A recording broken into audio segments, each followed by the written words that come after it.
హైదరాబాద్ బాక్లింగ్ కంపెనీలోని సింధరయ్య విజ్ఞాన కేంద్రంలో ఆల్ ఇండియా బ్రాహ్మణ ఫెడరేషన్ సమావేశం నిర్వహించారు.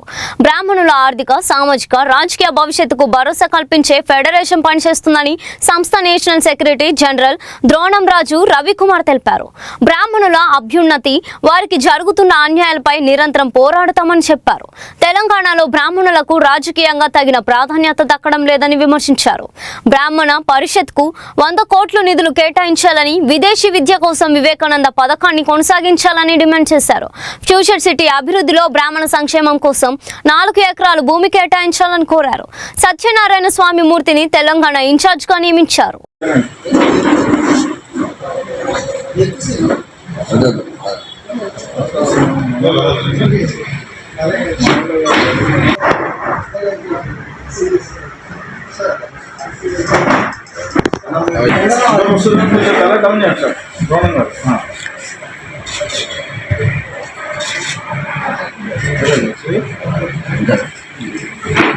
ఇప్పుడు పట్టుకోండి, పేపర్ ఎక్కువ పట్టుకోండి.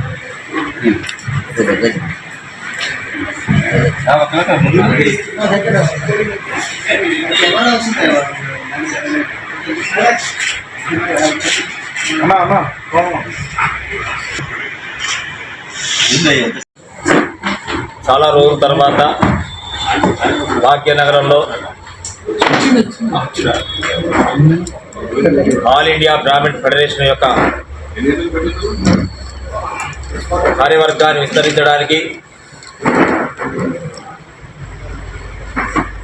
సుపరిచితులైన సుపరిపాలన అందించే విధంగా బ్రాహ్మణులందరికీ ఆర్థిక, సామాజిక, రాజకీయ భవిష్యత్తుకు ఒక భరోసా ఇచ్చే విధంగా ఆల్ ఇండియా బ్రాహ్మణ ఫెడరేషన్ పనిచేస్తుంది.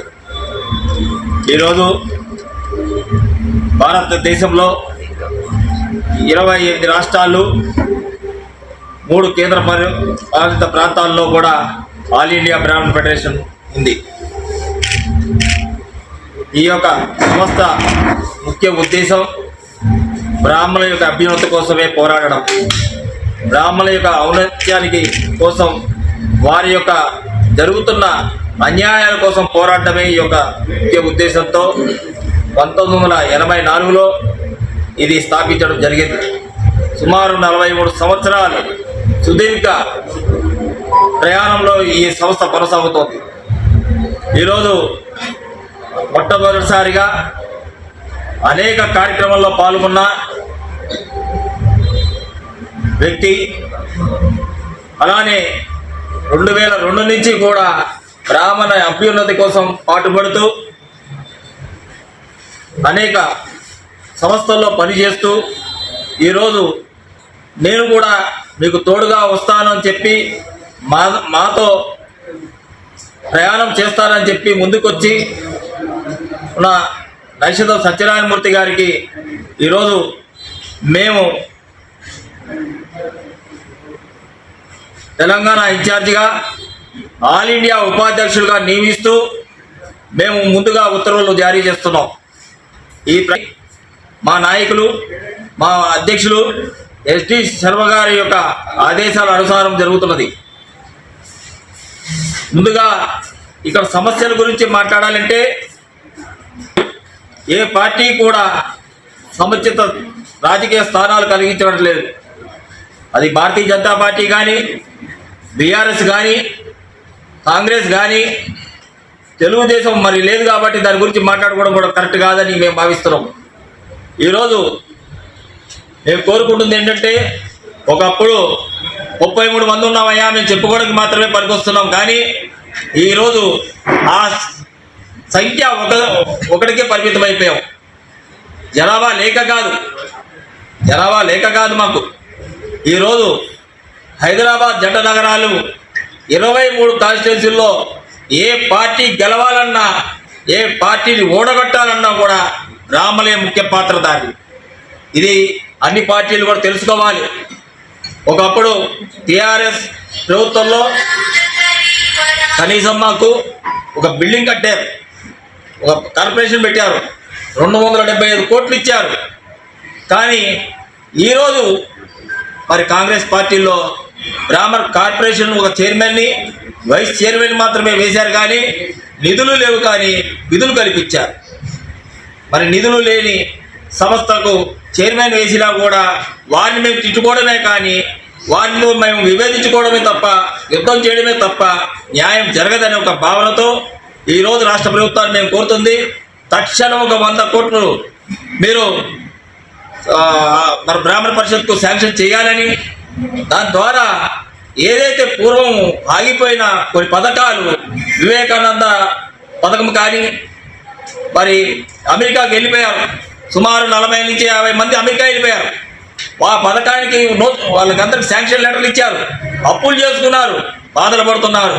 కానీ ఈరోజు ఒకటే మేము కోరుకుంటుంది, వారికి న్యాయం చేయాలి అంటే కనీసం 100 కోట్ల రూపాయలు అవసరం. మరి విదేశీ విద్యను బ్రాహ్మణులకు దూరం చేస్తే ఇప్పటికే అనగారిపోతున్న బ్రాహ్మణులు విదేశాలు కూడా వెళ్ళడానికి నోచుకోలేని పరిస్థితి కలుగుతుందన్న బాధతో ఈరోజు రాష్ట్ర ప్రభుత్వాన్ని మేము డిమాండ్ చేస్తున్నాం. అలానే రాష్ట్ర ప్రభుత్వం ఒక న్యూ సిటీని డెవలప్ చేస్తాం, ఫ్యూచర్ సిటీని డెవలప్ చేస్తామంటున్నారు.